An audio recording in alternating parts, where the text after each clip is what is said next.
भावना के भूखे हैं भोलेनाथ। एक गांव के बाहर छोटा सा शिव मंदिर था जिसमें एक वृद्ध पुजारी रहते थे। एक दिन एक गरीब माँ अपने नन्हे से बालक को मंदिर के द्वार पर छोड़कर चली गई। बहुत खोजने पर भी पुजारी जी को बालक के परिवार का कुछ भी पता न चला। जब गांव का भी कोई व्यक्ति उस बालक का लालन पालन करने को तैयार न हुआ तो पुजारी जी ने भगवान शिव की इच्छा समझकर उसे अपने पास रख लिया और उसका नाम भोला रख दिया। गांव के श्रद्धालु भक्तों से जो कुछ प्राप्त होता उसी से भगवान शिव का, पुजारी जी का और बालक भोला का किसी तरह गुजारा चलता। यदि किसी दिन कम भी पड़ता तो पुजारी जी बालक और भगवान को भोग लगाकर स्वयं गंगाजल पीकर रह जाते। धीरे धीरे भोला बड़ा होने लगा और अब वह पुजारी जी के कामों में हाथ बंटाने लगा। वृद्ध पुजारी जी के थके हारे हाथों को कुछ आराम मिलने लगा, इसलिए उन्होंने भोला को मंदिर की सफाई, भगवान शिव की पूजा, उनको भोग लगाने और उनकी आरती करने की विधि अच्छी प्रकार समझा दी। अब वे स्वयं भगवान शिव के नाम जप और संकीर्तन में समय व्यतीत करने लगे। एक दिन भगवान शिव के मंगलकारी नाम शिव शिव शिव शिव का जप करते हुए ही उनके प्राण छूट गए। अब बालक भोला का इस संसार में भगवान शिव के सिवा और कोई सहारा न रहा।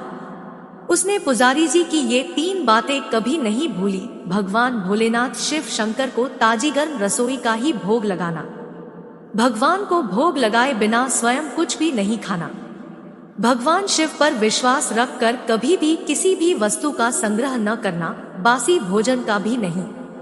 यदि कोई भक्त पहले से बना भोजन या मिठाई मंदिर में दे जाता तो बालक भोला उसे गरीबों में बांट देता। वह ताजी रसोई बनाकर ही भगवान को भोग लगता, उसके बाद ही स्वयं प्रसाद ग्रहण करता और यदि बचता तो उसे बांट देता। यदि रसोई बनाने को सामग्री न होती तो भोले बाबा और भोला भगत दोनों गंगाजल पीकर ही रह जाते। एक बार बरसात का मौसम आया और 3-4 दिन तक मूसलाधार वर्षा होने से मंदिर में एक भी भक्त नहीं झांका। भोला अपने भोले बाबा को गंगाजल का ही भोग लगाता और उसे ही पीकर रह जाता।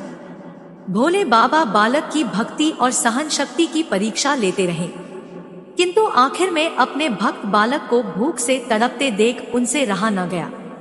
वे सेठ के नौकर का रूप धरकर हाथ में भोजन सामग्री की पोटली लेकर वर्षा में भीगते हुए मंदिर के द्वार पर जा पहुँचे। उन्होंने आवाज लगाकर भोला को बुलाया और उसके हाथ में पोटली देते हुए बोले, सेठ जी ने यह सीधा कच्चा राशन भेजा है, इससे रसोई बनाओ, भोग लगाओ और स्वयं भी प्रसाद पाओ। मैं कल फिर आऊंगा।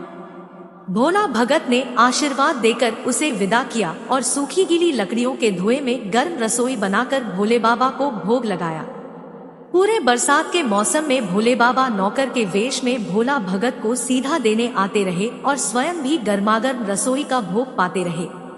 एक दिन भोला भगत ने सोचा कि सेठ जी को सीधा भेजते हुए 4 महीने हो चले हैं, किंतु वे स्वयं कभी मंदिर में भोले बाबा का प्रसाद ग्रहण करने नहीं आए। अगले दिन जब भोले बाबा नौकर के वेश में सीधे की पोटली देने आए तो भोला भगत उनसे बोला, भाई, तुम्हारे इतने धर्मात्मा सेठ जी कभी स्वयं मंदिर में प्रसाद लेने नहीं आए, इस कारण मेरा हृदय अत्यंत दुखी हो रहा है। अपने सेठ जी से कहना कि कल वे भी मंदिर में प्रसाद ग्रहण करने अवश्य पधारें। सुनकर नौकर बने भोले बाबा चौंक कर घबरा उठे और बोले, पुजारी जी, सेठ जी मेरे द्वारा आपको सीधा भेजते हैं, आप इससे भगवान को भी भोग लगा लेते हैं और स्वयं भी प्रसाद पाते हैं, फिर सेठ जी को बीच में बुलाने की क्या जरूरत है? जैसा चल रहा है वैसे ही चलने दीजिए। भोला बोला, ऐसे कैसे चलने दूं? आपके धर्मात्मा सेठ जी इतने दिनों से सीधा भेज रहे हैं, क्या मैं उन्हें भगवान का प्रसाद देने का अपना कर्तव्य भी पूरा न करूं? मैं किसी का उधार खाने वाला नहीं हूँ। अपने सेठ जी से कह देना कि यदि कल भोले बाबा का प्रसाद ग्रहण करने न पधारे तो मैं उनका सीधा लेना बंद कर दूंगा। नौकर बने भोले बाबा तो अपने भोले भगत की अकड़ देखकर कांप उठे और यह सोचकर मन ही मन हंसे कि वाह, आज तो लेने वाला ही देने वाले पर धौंस दिखा रहा है।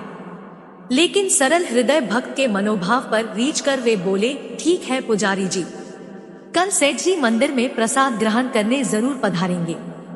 दूसरे दिन बड़े सवेरे ही भोले बाबा नौकर के वेश में दूध और बहुत सारी भोजन सामग्री लेकर मंदिर पहुंच गए। भोला चौंकते हुए बोला, भाई आज इतना सारा सीधा किस लिए ले आए? नौकर बने भोले बाबा बोले, पुजारी जी भूल गए क्या? आज आपने सेठ जी को प्रसाद के लिए बुलाया है, इसलिए आप छक्कर रसोई बनाइए और भोले बाबा को भोग लगाइए। हाँ, यह तो बता दीजिए कि सेठ जी किस समय पधारे? भोला ने प्रसन्न होकर उन्हें सेठ जी के आने का समय बता दिया। अब भोला भगत की इच्छा पूर्ण करने के लिए भोले बाबा कैलाश पर सेठ का रूप धारण करने लगे। इधर अपने स्वामी को एक प्यारे भक्त के यहाँ जीने जाने का समाचार सुनकर ममतामयी अन्नपूर्णा माँ पार्वती भी भला कैसे पीछे रहती। वे भी पति की आज्ञा लेकर सेठानी का रूप धारण करने में जुट गई। भोले बाबा ने अपने गले से मुंडों की माला उतार दी, शरीर पर लगी भस्म, कमर पर पहना हुआ बाघांबर और बाहों और कानों में पहने सांपों के हार भी उतार कर रख दिए। उन्होंने एक मखमल का सुंदर कुर्ता धारण कर लिया, अपनी जटाएं सीधी कर गंगा और चंद्रमा को उसमें छिपा लिया और ऊपर से एक सुंदर रंग बिरंगी पगड़ी पहन ली। सदैव नंगे पैर विचरण करने वाले शिवजी ने आज अपने पैरों में रेशमी जूतियां धारण कर ली। हाथ का त्रिशूल और डमरू भोले बाबा ने नंदी के हाथ में थमा दिया और अपने हाथ में एक सुंदर छड़ी लेकर पार्वती जी के तैयार होने की प्रतीक्षा करते हुए कैलाश पर चहलकदमी करने लगे। इधर पार्वती जी घंटों से मेकअप करने में जुटी हुई थी। उन्होंने आज अपने पतिदेव के नगर में बनी सुंदर बनारसी साड़ी निकालकर पहनी, जिसका रंग सेठ बने शिवजी के कुर्ते से मैच कर रहा था।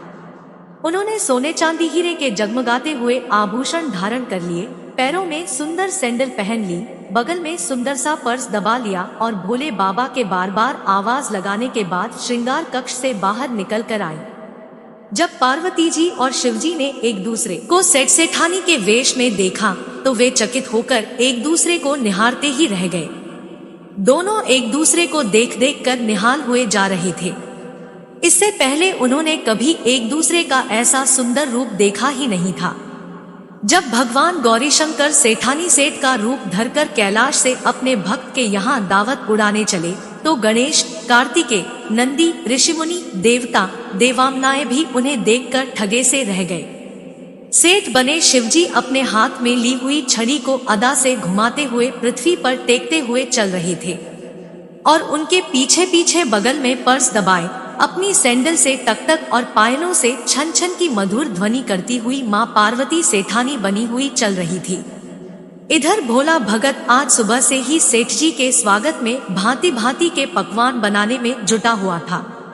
अपने भोले बाबा का भोग तो वह चलते फिरते बना लेता था, किंतु आज उसे कई महीने से भगवान को भोग लगाने के लिए सीधा भेजने वाले सेठ जी को भगवत प्रसाद देना था। आज उसने अपनी सारी पाकला झोंक डाली थी। उसने सेठ जी द्वारा भेजे हुए चावल धोकर खीर बनाई, उसे धीमी आंच पर पकाकर गाढ़ा किया और उसमें सेठ जी के द्वारा भेजे हुए पिस्ते, बादाम, केसर, चिलगोजे, किशमिश डाले। मिर्च और अदरक को कूटकर उसे बाजरा, बेसन और गेहूं के आटे में भर भर कर मोटे मोटे मिस्से टिक्कर बनाए। रसोई बनाकर भोला भगत पुनः स्नान करने चला गया ताकि स्वच्छ वस्त्र पहनकर भोले बाबा को भोग लगा सके और सेठ जी को उनका प्रसाद पवा सके। जब भोला भगत स्नान करके लौटा तो देखा सेठ जी प्रसाद ग्रहण करने के लिए स्वयं तो आए ही हैं, संग में अपनी सेठानी जी को भी ले आए हैं। भोला ने झट दोनों से राम राम की, उन्हें आसन देकर बैठाया और बोला, मैं अभी भगवान को भोग लगाकर आता हूँ, फिर आपको प्रसाद परोसूंगा। भावना के भूखे भोले बाबा से भूख सहन नहीं हो पा रही थी, इसलिए वे बोले, पुजारी जी भगवान को जल्दी से भोग लगाइए, मुझसे भूख सहन नहीं होती। भोला भगत बोला, सेठ जी भूख तो मुझे भी बड़े जोर से लग रही है, किंतु मैं अपनी भूख के कारण भगवान को भोग लगाना नहीं भूलता। यदि दुनिया के सारे लोग इसी तरह अपनी भूख के लिए भगवान को भोग लगाना भूल जाए तो भगवान तो भूखों मर जाएंगे। सेठ जी बने भोले बाबा एक पत्तल उठाते हुए बोले, पुजारी जी आप भोग लगाइए, इधर मैं पत्तल परोस लेता हूँ। मुझसे भूख सहन नहीं हो पा रही है। भोला भगत सेठ जी बने भोले बाबा को डांटते हुए बोला, सेठ जी, भगवान के काम में न तो जल्दीबाजी चलती है और न कंजूसी। मैं जब तक भगवान को भोग नहीं लगा लेता, आप रसोई के पास भी नहीं फटक सकते। चुपचाप इधर बैठ जाइए और नमः शिवाय जपते रहिए।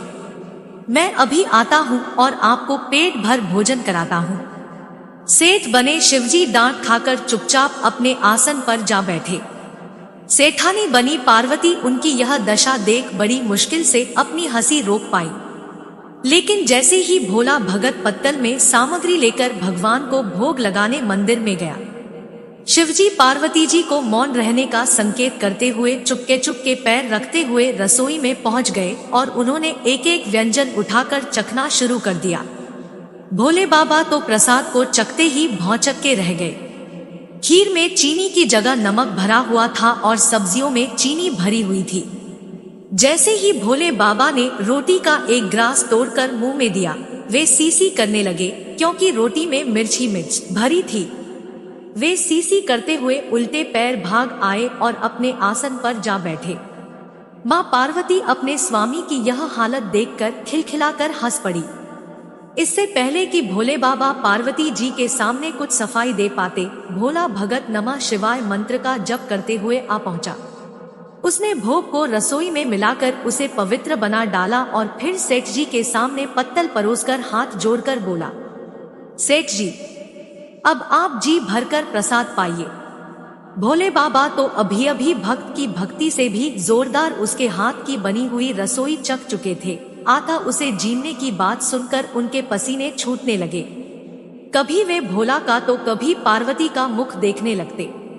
भोला को सेठ जी की ढील बर्दाश्त नहीं हुई और बोला, सेठ जी, अब क्या हो गया आपको? अभी अभी तो इतनी उतावली मचा रहे थे, अब क्यों नहीं जीमते? आप जीमोगे तभी तो माताजी भी प्रसाद ग्रहण करेंगी और फिर मैं भी प्रसाद पाऊंगा। भोला की ललकार सुनकर भोले बाबा ने चुपचाप खीर का कुल्हड़ उठाया और सारी नमकीन खीर गटागट पी गए। कुल्हड़ खाली होने की देर थी कि भोला ने उसे झट से भर दिया। अपने प्रिय भक्त के हाथों परोसे हुए भोग में भगवान को आज दुगना स्वाद आने लगा। भोला परोसता गया और भोले बाबा पीते गए। डॉट जगन्माता पार्वती भक्त और भगवान दोनों के प्रेम को देख देख कर मंत्रमुग्ध होती रही। जब सारी रसोई समाप्त हो गई तो भगवान ने एक जोर की डकार ली। भोला को होश आया और बोला, वाह सेठ जी वाह, मैं ही बावला था जो इतनी थोड़ी सी रसोई बनाई। मुझे पता होता कि आपको प्रसाद ग्रहण करने का इतना शौक है तो और भी ज्यादा रसोई बनाता। भोले बाबा अपने पेट पर हाथ फेरते हुए सेठानी बनी पार्वती जी की ओर मुस्कुराकर देखते हुए बोले, पुजारी जी, मैं इतना रोज कहाँ खाता हूँ, किंतु आज प्रसाद इतना स्वादिष्ट बना था कि अपने पर वश ही नहीं रहा और खाता ही चला गया।